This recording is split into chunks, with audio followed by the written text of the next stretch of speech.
So if I wanted to maybe take some other audio clips, for example, maybe look, I don't want to use what Ableton's giving me. Maybe I signed up for splice.com or sounds.com, or maybe my friend gave me their sample pack and I want to throw those clips in mixed in with other clips. Can you do that? The answer is yes, and it's actually really easy to do.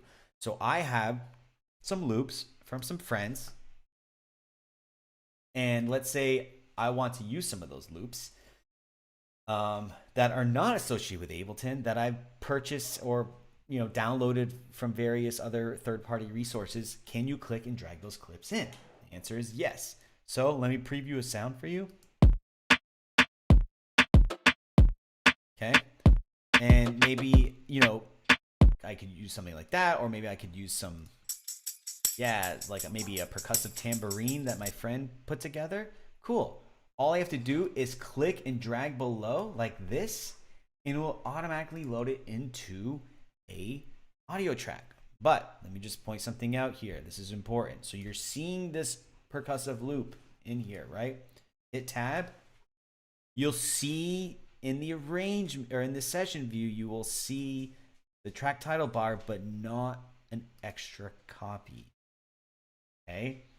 So that's something to keep in mind. If I manipulate this audio in any shape or form, I'd have to go back to its original source to load in another copy. Or what I could do is click and hold tab and drag it in like this as well. And now I have a copy of it. Okay. So I literally just reversed the process from the session view to the arrangement view. And now we went from the arrangement view into the session view. So again, it's not just tab. You have to click and hold tab, and then you could drag it in. So I have a copy. But yes, now I could take this shaker sound and maybe throw it in the beginning, and now it's its own track.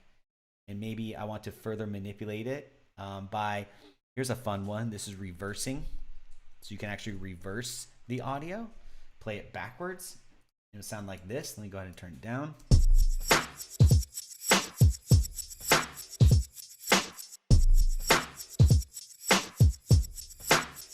Maybe I want a copy of it, one to be reversed and one not to be reversed. How do I do that? Here's a great key command for you, Command D.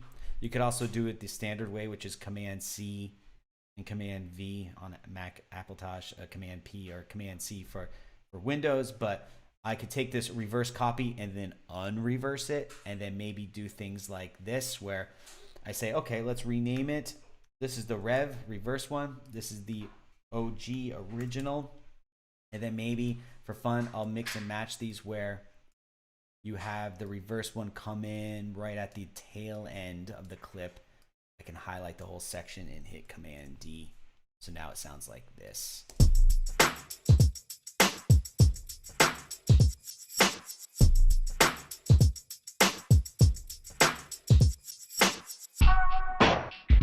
I'm like, oh, I really like that shaker. Can we keep it going? Yup. I like the whole region. Command D, just like that. But let's listen to this. Let's listen to this whole thing. I'm gonna go ahead and drop these down. Let's hit play here. Just gonna go ahead and loop this.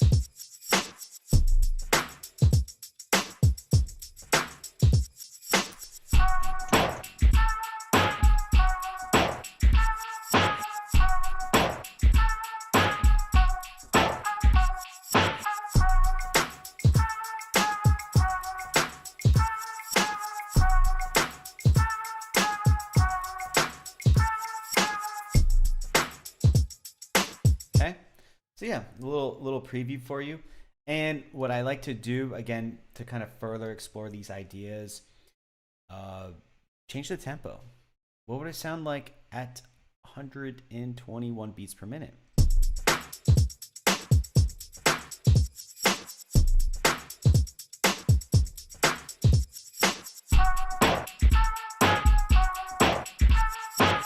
Okay, and you can also slow it down or speed it up. But again, so everyone, this is just an introduction to getting stuff in there, meaning getting audio clips in there. Whether you're using MIDI or an actual waveform itself, you can see here it's very easy to load clips in. Now I showed you intentionally how to load clips in from Ableton itself. I should go ahead and tell you that are there other ways to load clips in? The answer is yes. You can actually literally click and drag stuff from your desktop, which I don't recommend you do. Try to keep your files organized. Again, try to keep all your files into one folder or one place, whether it's an external hard drive or something that's embedded right inside your hard drive on your desktop computer or laptop computer. But try to keep those things organized, and I highly recommend that you only try to load your sounds in, if you can, from either adding a folder here in the places section if you want to customize this, or from one of the Ableton packs that you can search through here, whether it's the clips or samples, drums or sounds. Okay, so I hope you enjoyed this. Real quick before we go, what if I wanted to save this project? Okay, what if I actually wanted to save it? So you can learn more about this in the overview section of the YouTube channel. If you want to watch any of those videos on how to save projects, I talk about that. But this is just good review. So if I actually like what I have here, I can come down and say live set as, or I could do something very important called collect all and save. Why? Because I'm using audio clips. I want to contain all the files within. I go ahead and give it a title, call it Garnish beat, and I will put it in a dedicated folder. I have my folders labeled by month and year. Okay, and I go ahead and hit save.